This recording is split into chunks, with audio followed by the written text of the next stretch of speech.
Hi everybody, it's Lucy from Enlightened Tutoring here, and today I'm going to take you through how to answer a 30 marker non-source for Edexcel A Level Politics. If you like this video and you want to find out more, make sure you hit the subscribe button. So let's get into the business. What is a 30 marker non-source? Well, the 30 marker without a source features across all three papers in Edexcel A Level Politics. Now, for components 1 and 2, or papers 1 and 2, you always get a choice of 2 questions and you only need to answer one of those. So my advice would always be to choose the question that you feel the most confident answering. For component 3 or paper 3, you have to answer 2 questions from a choice of 3. So on that paper, whether you sit global politics or you sit US politics, you will have a choice of 3 questions, and out of those 3, you've got to answer 2. Now, across all of the papers, the questions tend to start with one of these 2 question stems. Either evaluate the view that, or evaluate the extent that. It's pretty much the same. The major difference is in the word view and extent. In the question stem of evaluate the view that, it's asking you to assess, to analyse and evaluate a particular view. So for example, the question that we're going to look at in this video is going to be whether or not referendums have brought more disadvantages than advantages to the UK for those that have been held since 1997. In terms of evaluate the extent that, it might be evaluate the extent that the legislature has more power than the executive in UK politics, something along those kinds of lines. Now, what is really, really key with your politics essays is that you must consider the view provided by the question or the factor, whatever it is that's been provided by the question, and the alternative. There are no marks for sitting on the fence. All you're going to do is get splinters and lose marks that you could very, very easily get. Now, in Edexcel A Level Politics, if you do not consider both sides of the argument, both views, in a balanced manner, then you will automatically be capped at a level 2 on the mark scheme. You cannot go beyond, even if you write the most beautiful, amazing essay that gives loads of fantastic examples and analysis of reasons for why referendums since 1997 have brought more disadvantages to the UK. If you've not considered and discussed how referendums have brought advantages to the UK, then you're not going to be able to get beyond a level 2. So you've got to make sure that you are considering both sides of the debate. An easy way to think about it is that your Edexcel A Level Politics essay is a debate. That's essentially what you're having. You're trying to convince the examiner of your argument, of your judgment. So what are the assessment objectives for A Level Politics? Well, we've got 3. We'll start with AO1. Now, AO1 is all about your ability to be able to demonstrate knowledge and understanding of political institutions, processes, concepts, theories, and issues. Now, AO1 is your ability to be able to give examples. Okay, so in terms of the question that we're talking about here, referendums, your AO1 marks are going to come from being able to discuss the referendums like the EU referendum in 2016 or the devolution referendums in 1997, the Good Friday Agreement in 1998, the alternative vote referendum in 2011. Okay, and it's going to be about your ability to be able to link those to the question. AO1 underpins AO2 and AO3. Okay, they're all sort of interlink with one another. You can't get AO2 or AO3 without having the AO1 first. Basically, what I'm saying here is you can't analyse or evaluate without first showcasing and demonstrating that you've got the knowledge and understanding of what it is that you're talking about. So let's move into AO2 then. So AO2 is all about your ability to be able to analyse aspects of politics and political information, including in relation to parallels, connections, similarities and differences. So it's not the same as AO1. AO1 is telling me something. It's your point. So an AO1 point, for example, would be the referendums have brought more disadvantages than advantages to the UK since 1997, because significant issues have not been resolved by the holding of referendums as seen in the 2016 EU referendum. Now that's great. That's telling me that you know what you're talking about. You've got the knowledge and understanding of political issues there. What it's not doing is it's not analysing. So you then need to discuss that further. How does that link back to your question? How did the EU referendum held in 2016 lead to political uncertainty? How did it cause disadvantages for the UK? What was the impact?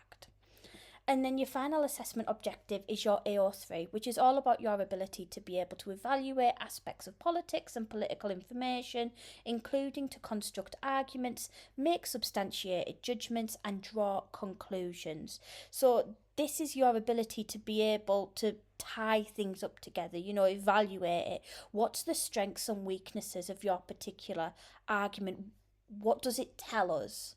What are we learning from that? So in the case of the EU referendum, we can clearly see the significant political issues have not been solved by the holding of a referendum on EU membership, because even today in 2025, nearly 10 years after the referendum was held, there are still significant calls for another referendum to be held on EU membership, and there are still significant discussions and debates on whether or not the UK should at least have a closer relationship with the European Union or actually attempt to rejoin the European Union. So what are your assessment objectives worth on your 30 markers? Well, it's nice and easy. They are all worth 33.3% recurring each. They're all worth a third. You've got 30 marks up for grabs on your Edexcel A Level Politics. Questions, your 30 markers, and each of the assessment objectives is worth 10 marks. So for AO1, like I said previously, your marks are going to be awarded for your knowledge and understanding. Okay, so your ability to be able to give examples, define key terms, talk about key political institutions, talk about processes. And you've got to have that AO1 there to underpin your AO2 and your AO3, your analysis and your evaluation. Think of it a bit like building blocks, okay? You've got to have your base block first before you can build up. And that's exactly what you're doing here with the assessment objectives. Your AO2 is going to come from your ability to form analytical views, which will support and reject the view presented by the question. So you need to make sure, so in this sense, let's say we're going with the theme, the referendums have caused more disadvantages than advantages because they've not solved key political questions, okay? In terms of your analytical views here to support and reject the view, you're going to be talking or discussing in depth the EU referendum, which, as we know, did not solve. We've discussed it. It did not solve the issue of EU membership, versus the Good Friday Agreement in 1998, which has helped to bring relative political stability to Northern Ireland. Finally, your AO3, this is where you're expected to evaluate the information and the arguments that have been presented. Now, what you might do is you might rank the importance of your prior analysis. So what I would always recommend doing, and I'll go through this in a little bit more detail later on, is you structure your paragraphs based on importance. So your most significant argument first, middle significance second, least significance third. What you need to be able to do is you need to be able to make informed judgments, and you need to reach reasoned conclusions. So you can't just say, well, I think that referendums have brought more disadvantages than advantages, because the question there is going to be, well, why? How have you arrived at that conclusion? That's what your paragraph, or you can think of them as sections as well. I'll go through that again as well in a little bit, but that's what that should be showing. It should be showcasing to the examiner essentially your thought process. How have you arrived at your judgment? So, structure. What structure should you follow? You always need an introduction. An introduction is absolutely vital. You must have an introduction on your 30 markers for politics. In there, we're going to introduce the debate and you're going to provide your judgment.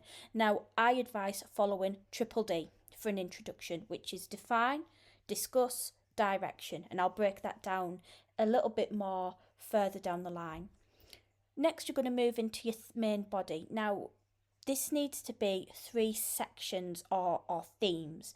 Again, with this type of question, you can't take a 4 against 2 for 2 against paragraphs. You're not going to be able to meet the demands of the question or the mark scheme by taking that approach. You need to view your politics essays more on a thematic basis. What are the themes that you can pull out from that question where you can talk about advantages and disadvantages? And I recommend following it in its basic form. It's the peon structure, which is point, evidence and analysis on the other hand, and nevertheless. However, I break the middle part of that, the EAO, down a little bit more, which I'll take you through when I show you the paragraphs. Basically, we're going to add some evaluation in at the end of the analysis, and when it comes to on the other hand, we're going to repeat the EAE again. Finally, conclusion. I say this all the time to students. I say it whether you're studying politics or history. Doesn't matter what subject. It could be English, it could be sociology, it could be law. But in a conclusion, we do nothing new. Let's review. There should never be anything new in your conclusion. It's all about summarising the debate that you've had and justifying your judgment. Remember, your judgment in your conclusion should be the same as your judgment in your introduction. Your judgment needs to flow throughout the essay. So how long should you spend on this question? I would say planning wise, no more than 5 minutes, but it is always important to plan. And I'm going to hold my hands up and be honest and say I was that A level student that said, I don't see the point in planning. I never plan. I just go in and write my response. And I would imagine that some of you are probably thinking, yeah, I feel the same. This is why I recommend to do a plan. There's 2 reasons. 1, sometimes you can be awarded only a mark or 2, but you can be awarded a mark or 2 for A or 1 if you mention something in your plan which you haven't been able to mention in your essay because you've run out of time. For example, again, it's not many, it's at the discretion of the examiner, but you can be awarded a couple, I would say maybe no more than 2 A or 1 marks. Now, that might not sound significant, but those couple of marks can be the difference between one grade boundary and another. It can be the difference between a C and a B. So it is important to have it there. But it's also important for you as well, because if you've got a plan, you know exactly how your argument is going to flow. You know what you're going to talk about, you know what you're going to discuss, you know what evidence you're going to make relation to, you know what your judgment's going to be, and it helps you to stay on track when answering your question. It stops you or reduces the chance of you going off on a tangent in your response. I'd recommend spending around about 40 minutes writing out this response too. So that's the business end of it, you know, the actual writing of the response.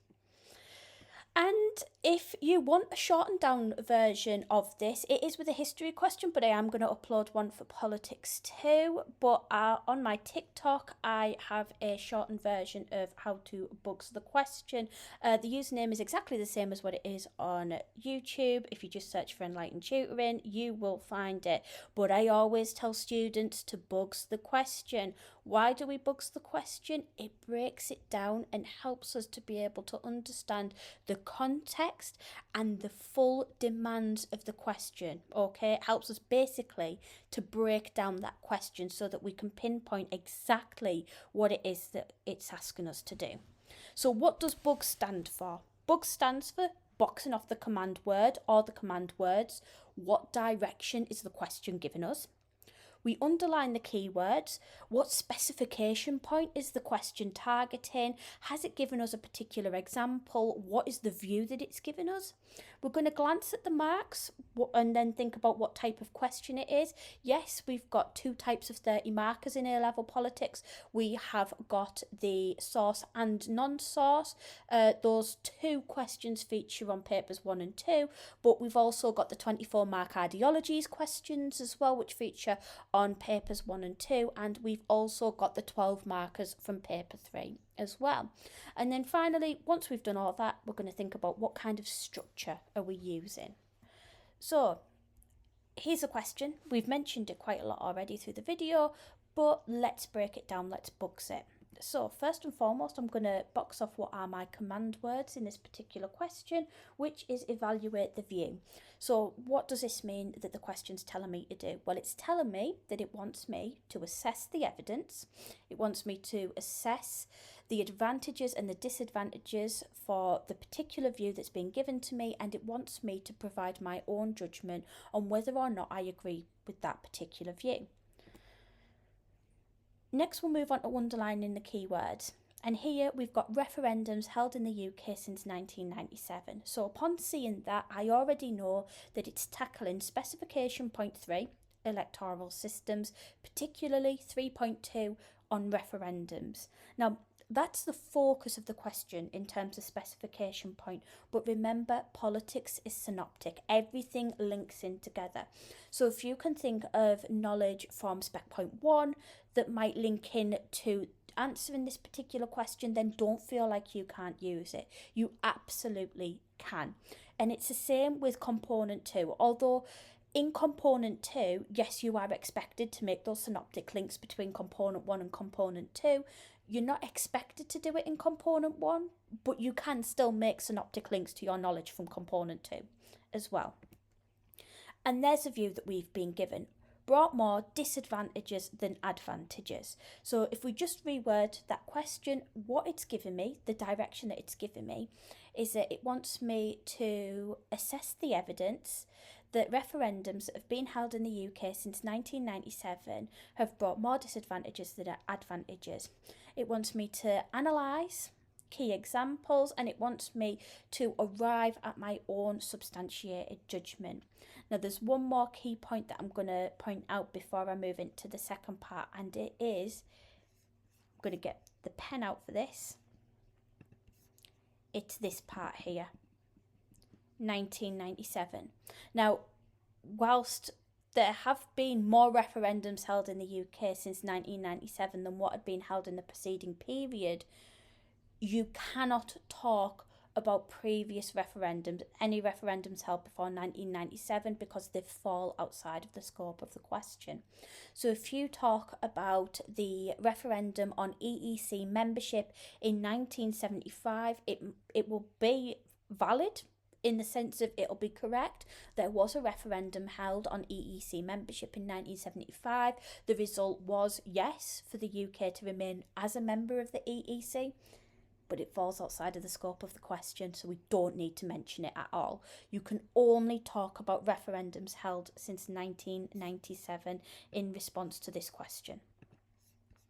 So the final part then, and this comes as a part of every single 30 marker without a source, you must consider this view and the alternative to this view in a balanced way.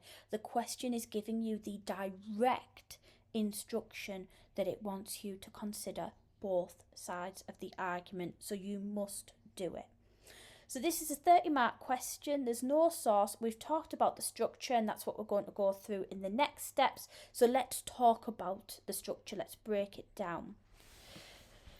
So first, we're going to create a plan, because that's the first step that we've got to do. We've got to think about what is the focus of the question. So here it's referendums. Okay, what are referendums?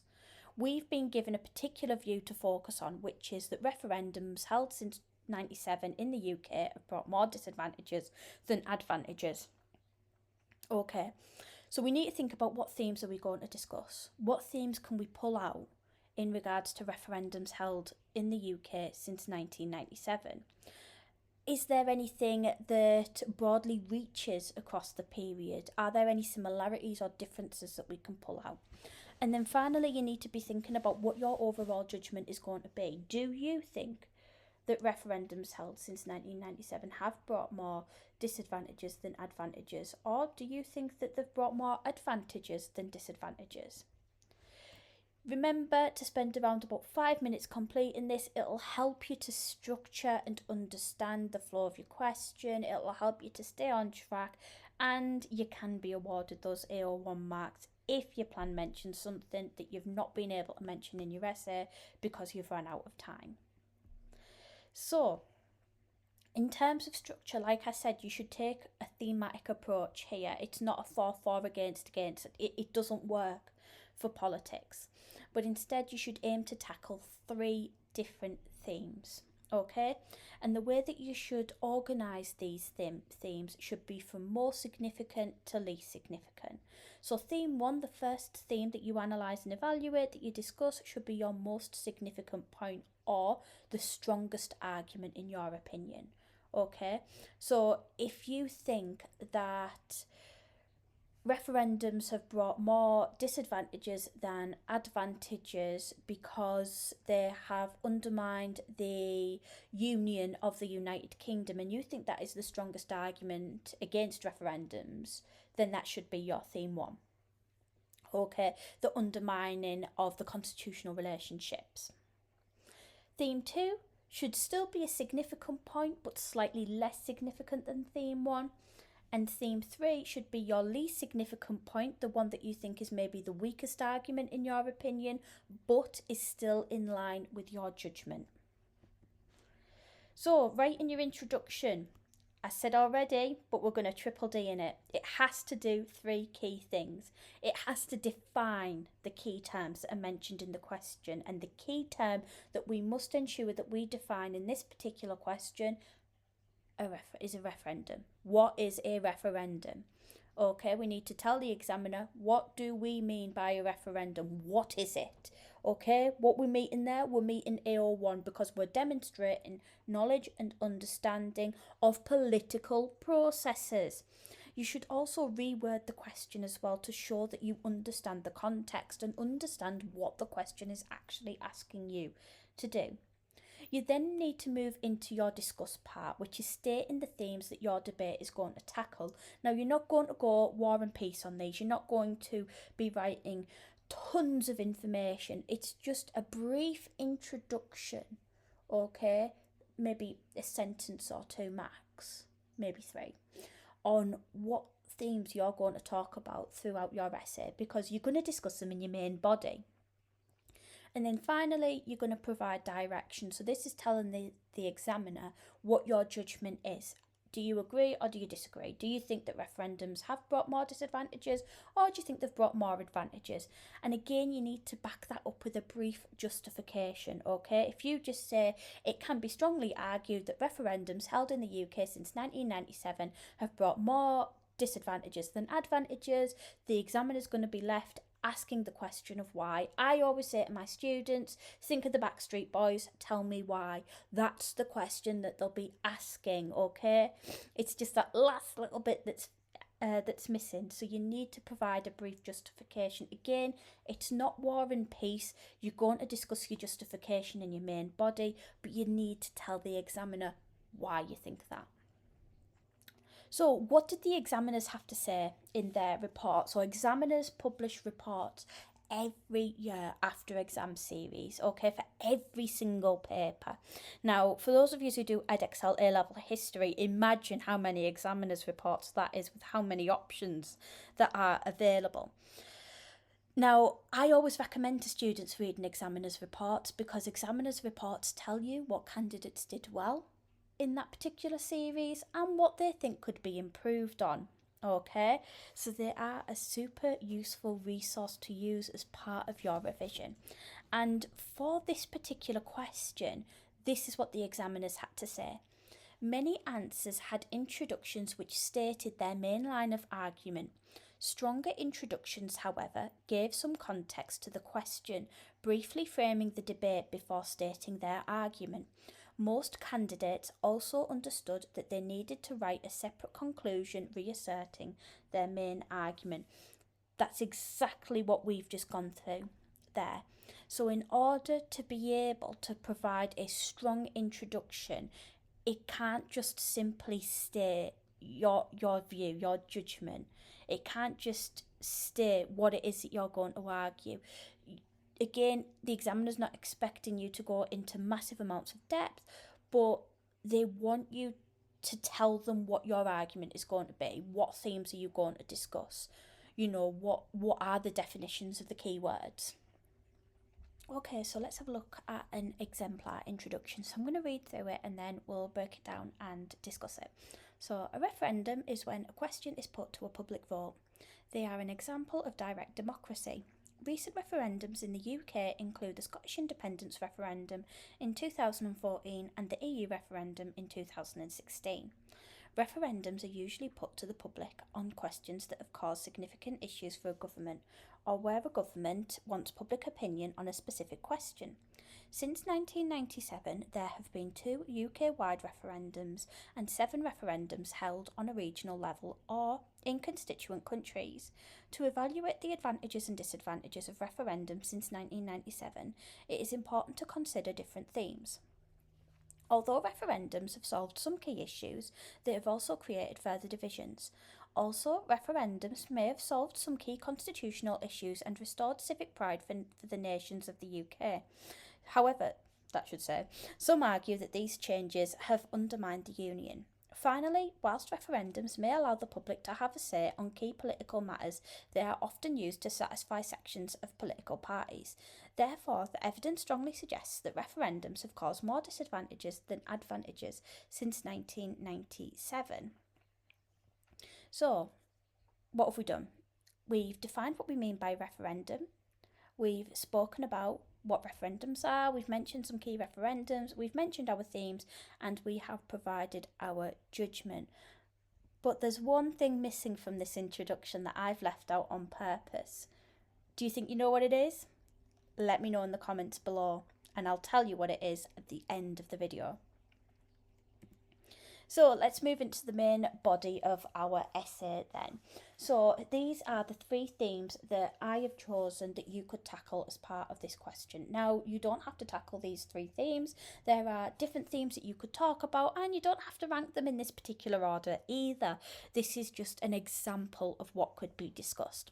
So the first theme that I'm going to discuss is the issues caused and solved by referendums. And the 2 referendums that I'm going to make particular reference to here in order to discuss this theme is the Good Friday Agreement in 1998 and the EU referendum held in 2016. The second theme that I'm going to talk about is constitutional changes that have came around as a result of referendums.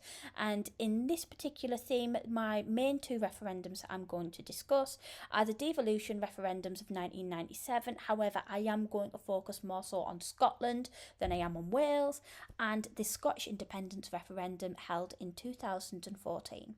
The final theme that I'm going to discuss is the democratic principles of referendums and whether or not they truly are direct democracy in action. So I'm going to talk about public choice versus political gain, and in this sense I am going to discuss the alternative vote referendum in 2011 and the EU referendum again held in 2016. So, points, paragraphs, themes, you're throwing about lots of different words. What do you mean? Well, in your response, you need to be discussing 3 themes. That is the key takeaway point here. Could you do 4? Maybe, but I would try and stick to 3. I worry that 4 would possibly dilute your answer too much. You wouldn't have enough time to really analyse and evaluate each of the themes that you have picked out. However, if you've got enough time and you want to go for a 4th, yes, you could do it, but my advice would be to stick to 3 themes. Now, how you structure these themes is up to you. You could do 3 super long paragraphs. Now, these would be really, really long paragraphs, or you could separate it into 6 smaller paragraphs. So take theme 1, say, and in paragraph 1, discuss the advantages. In paragraph 2, discuss the disadvantages. okay? Or in paragraph 1, discuss the evidence that supports your judgment, and in paragraph 2, discuss the counterpoints, the counter argument. However, in order to hit AO3, you've got to take a thematic approach to tackling your response. You have got to show the examiner that you're considering both sides of the argument, because if you don't, and I'm going to keep saying it, you're going to limit yourself to level 2, okay? You've got to consider it. The question is directly telling us that it wants us to consider the view provided and the alternative in a balanced way. By taking that thematic approach, it allows us to do that, because we get to talk about the evidence that supports our particular judgment and the evidence that goes against our judgment or provides a counterpoint, a counter argument. Okay, so the way that I'm going to take you through it is as if we're doing 2 paragraphs per theme. Okay, 1 paragraph to say, yes, how the evidence supports your judgment, and another paragraph of your counterpoint. So for the agreeing with your judgment, let's say for argument's sake, you are going to say that referendums since 97 have brought more disadvantages than advantages to the UK. What you're going to do is, for each of your themes, you're going to do PEAE for your judgment, okay? So you're going to start off with a point. You're going to open this paragraph by introducing an opposing argument to your thesis and then dismissing it. So although it could be argued that referendums have helped to solve key political questions within the UK, there have been a number of occasions where referendums have increased political instability as opposed to solving key political questions in the UK. Okay, so that's just an example, right?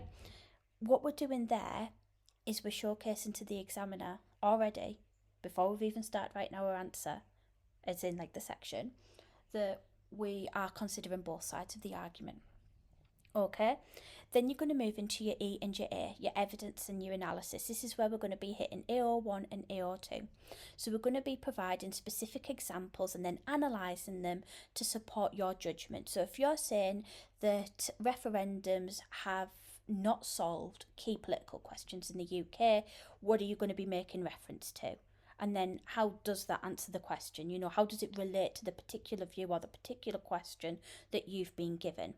Then we're going to evaluate how valid or invalid is this argument, and that's your AO3. You're evaluating it. What's the strengths or weaknesses of your particular argument there? So how does that evidence that you've just analysed, how does that support your judgment? How does that showcase that yes, referendums held since 1997 in the UK have brought more disadvantages than advantages? So our first paragraph in the theme, in each of the themes, is going to be PEAE. Point, evidence, analysis, evaluation. Then we're going to move into the second paragraph of the theme, which is going to be our counterpoint, the alternative view to our judgment. What's the opposite side? And for that, we're going to follow OEAEN. So you'll see in the middle, it's the same as the first paragraph. Evidence, analysis, evaluate. Just on the other side, we've got O, which stands for on the other hand. It's essentially the point. And then we finish with N, which is nevertheless, which is essentially our mini conclusion. And again, just like with the PEAE, you're going to do this for each theme. So what we're going to write for our counterpoint. So on the other hand, this is where you're going to show the opposing argument to what your judgment is. So in that first paragraph there, you've discussed what your judgment is, okay? And the evidence that supports your judgment in relation to the particular theme that section is discussing. What you're going to be saying here is what the alternative view is. So let's say you've stuck with answering key political questions. You have first answered in the first paragraph that they've brought more disadvantages than advantages. Your counterpoint is going to be how they have brought advantages in relation to answering key political questions. And then the EAE is exactly the same as what it is, on the previous paragraph, it's evidence, analysis and evaluation. So again, you're going to be providing specific examples and analysing that information to showcase how it answers the question, how it relates to the view that you've been provided, and then your evaluation is going to be how valid or invalid this argument is. So let's say you choose to focus this paragraph on the Good Friday Agreement in terms of bringing relative political stability to Northern Ireland. Your evaluation could be that whilst yes, it helped to bring relative political stability to Northern Ireland, you know, it led to the creation of Stormont or devolved power to Northern Ireland. Whilst it did help to solve a lot of issues within the Troubles, ultimately that discontent that existed in Ireland during the Troubles has not fully disappeared.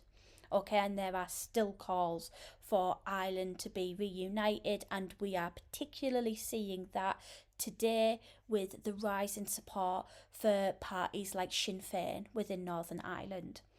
The final part is your nevertheless. It's your mini conclusion. This is where you're going to link back to the question. Okay, it's a mini conclusion, so it's summarising the debate that you've had within this particular section on that theme. So basically, what's your judgment? So, nevertheless, although some referendums held in the UK have helped to solve key political questions, for the most part, referendums have not solved key political questions. This can be seen in the case of the EU referendum, where there are still calls for another referendum to be held, and there is still a huge amount of support for for the UK to re-enter the EU, and equally with the Good Friday Agreement, and there's still been significant political troubles within Northern Ireland itself.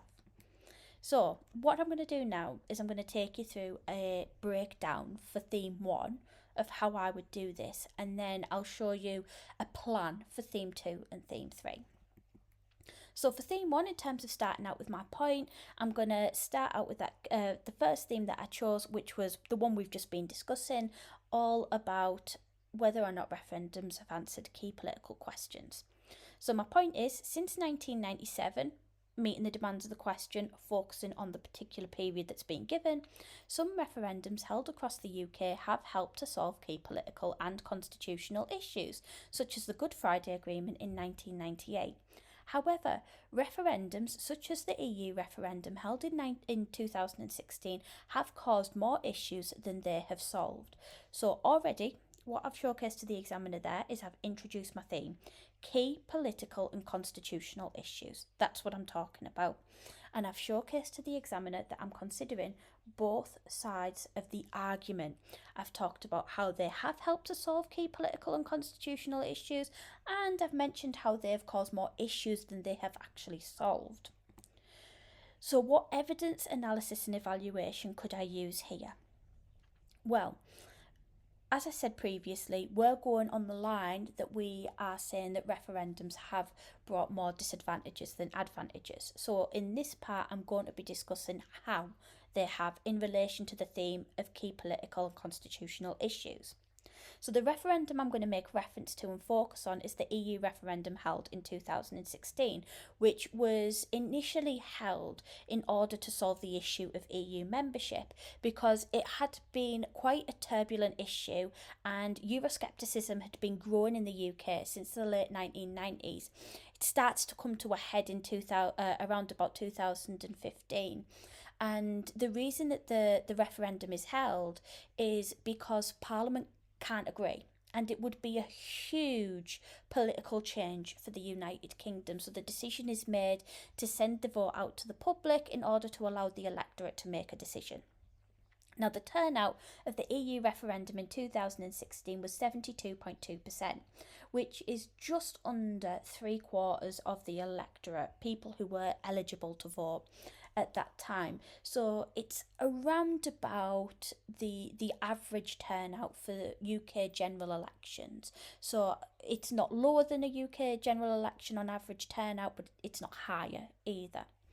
However, what is controversial about the EU referendum result is how close it was. So the result was 52% leave versus 48% remain. The referendum was held in order to solve the issue of EU membership, whether or not the UK electorate wanted to remain a member of the EU or wanted to leave the EU. That result was considered to be extremely close, and that led to numbers of people campaigning afterwards for another referendum to be held in order for there to be a definitive answer, because essentially just over a quarter of the electorate didn't turn out to vote. So it was argued another referendum should be held in order to be able to get a more definitive result.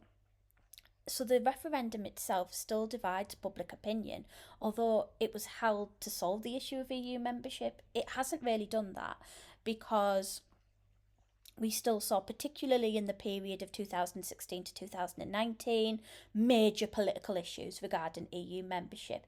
That was mostly brought to an end with Boris Johnson's landslide victory in 2019, but there are still calls for another EU referendum, and there have been calls, which seem to be increasing recently, of the UK to have at least closer ties with the European Union. What that's suggesting to us then, so our evaluation, is that referendums need to have more than a plurality of votes in order to have real and lasting legitimacy. Because, I mean, if we look at it on a basic level, the Leave campaign won more votes than Remain, and that's why the UK government followed through with enacting Brexit. However, what we're seeing here is that in order for a referendum to have lasting legitimacy, in order for it to answer a key political question or solve an issue, it can't just have a simple plurality of votes. There needs to be more there, something more underlining it. In terms of my counterpoint, however, although some referendums held since 1997 may have failed in solving key constitutional or political issues, there are examples of referendums that have helped solve key issues that have troubled the UK for many years. One key example is the referendum held on the Good Friday Agreement in 1998. So there we go. In the first part, I have talked about evidence, and I've analysed and I've provided an evaluation for why referendums have brought more disadvantages. In my counterpoint, I'm going to talk about how they've brought more advantages than disadvantages. So again, with my evidence analysis and evaluation, we're not going to go into a massive amount of detail on this part, because ultimately A Level Politics isn't focusing on history. Now, history is intertwined into it. It naturally is. History falls into absolutely everything. But in order to provide a bit of context, just like we did with the EU referendum, we would provide a little bit of context for the Good Friday Agreement. So the political situation in Ireland pre-1998, the Troubles, the situation being particularly dire. There being a lot of infighting, civil fighting within Northern Ireland, a lot of discontent between London or England itself and Northern Ireland, and how this leads to the Good Friday Agreement. We're not going to go to war and peace on it, just a tiny little bit to provide that context. So, the Good Friday Agreement was an agreement between the Unionists and the Loyalists in terms of bringing the civil fighting within Northern Ireland to an end. Now, it was decided again, because this was such a key political issue, the decision on whether or not to accept the Good Friday Agreement should be given to the Irish public. Now, the referendum on the Good Friday Agreement saw an 80% turnout, in which 71% of those said yes. So what we see there is it's a significant defining result. It's not close like the EU referendum was. 71% of people said that yes, they accepted the Good Friday Agreement. And once that was enacted, it allowed for power sharing within Stormont and the stabilisation of Irish politics, which, again, we're making broad strokes, generalising. I'm not saying that there isn't any discontent within Northern Ireland now, that there still is. I'm not saying that there are not issues between England and Northern Ireland. They continue to exist. But what the Good Friday Agreement did is it helped to neutralise a lot of that and helped to bring a degree of stability to Northern Ireland. So in our evaluation, we can talk about how that shows the strength of referendums for solving key political issues because, well, it helped to bring a level of stability to Northern Ireland. And then finally, we finish with the nevertheless or the mini conclusion. So, nevertheless, although in some cases referendums have helped to bring political stability, in other cases referendums have caused more confusion, uncertainty, and undermined political stability. This showcases that referendums have brought more disadvantages than advantages for the UK. So, what I'm doing there is I'm summarising. And I've said, although, yes, I've considered the alternative view, although, yes, they have brought some advantages, ultimately, in the theme of political issues and constitutional issues, referendums have brought more disadvantages than they have advantages. Okay, so what would my plans be then for my other two themes? Well, in terms of constitutional changes, this is how I would tackle that particular theme. So, in my point, this is where I would talk about how the evidence agrees with my judgment, which is all about that yes, referendums held in the UK have brought more disadvantages than advantages, and then my counterpoint talking about the alternative view. So my point would be making reference to the Scottish independence referendum. In terms of analysis, I would talk about how, despite the fact that Scotland was given Devo Max, so basically Scottish Parliament is allowed to decide most of its policy in relation to Scotland. The only area that Scotland doesn't have its say on in terms of its own independence say, the only part of policy that is still the responsibility of UK government is foreign and international policy. But despite that, there are still strong calls for Scottish independence, which led to the 2014 Indie Ref. The rise of the SNP also contributed towards that as well. Now, Indie Ref saw a huge turnout of 84.59%, but just like with the EU referendum, the result was also quite close. 55.3% said no versus 44.7% who said yes. Now, what that's caused is continued calls for another Scottish independence referendum, and up until the election held last year, a significant rise in popularity and support for the SNP, the Scottish Nationalist Party. So our evaluation there is that actually that constitutional change, the introduction of devolution to Scotland, the introduction of devolution max, and the Scottish independence referendum have all undermined the union between Scotland and England. In terms of my counterpoint, I can make reference to the devolution referendums in Scotland, and I can also mention the Welsh ones as well in terms of how they created institutions which are accepted and valued. So the most recent Scottish turnout was 63.5% in 2021, whilst that is slightly lower than UK electoral turnouts on a national scale, it's still quite high. Alternatively, Wales tends to average around 40%, 40 to 45%, which is quite low. What we can say, however, is that the creation of both Stormont and cancel that.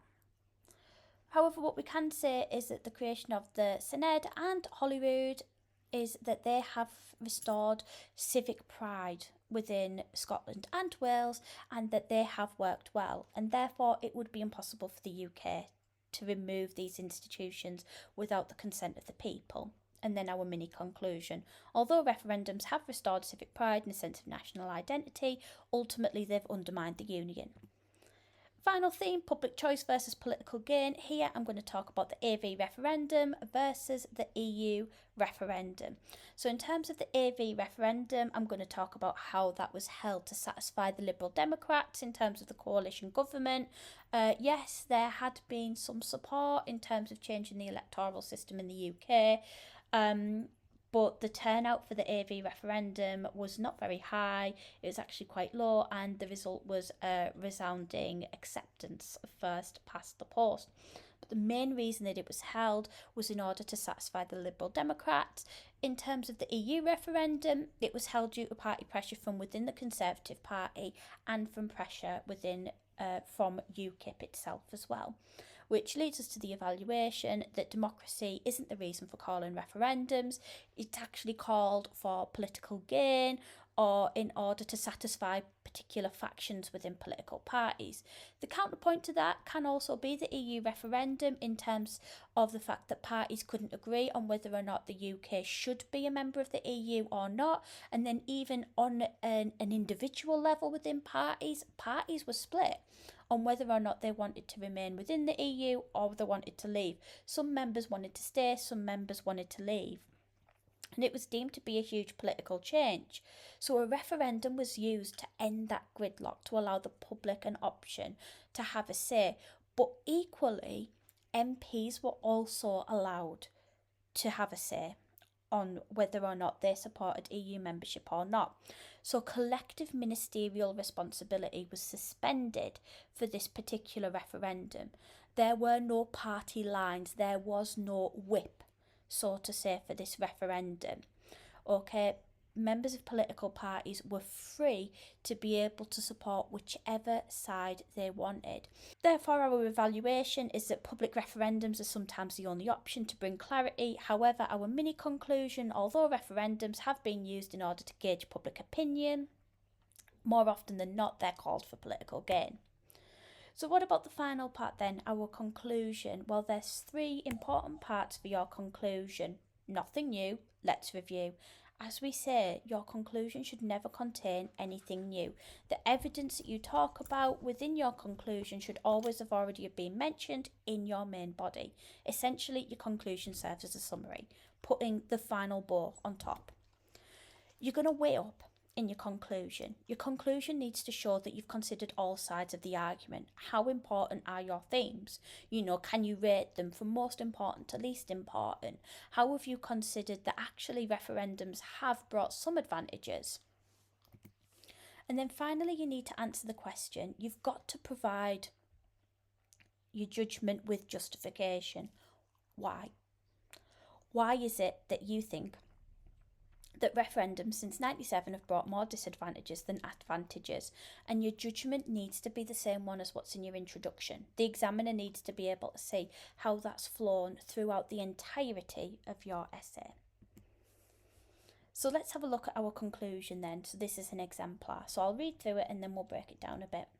In conclusion, it is evident from the evidence assessed that referendums held in the UK since 1997 have ultimately brought more disadvantages than advantages.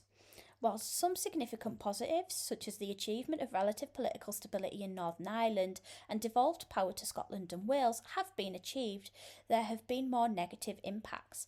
The EU referendum, whilst held to understand public attitudes towards EU membership, caused parliamentary deadlock between 2016 and 2019, and there are still calls today for the UK to rejoin the EU.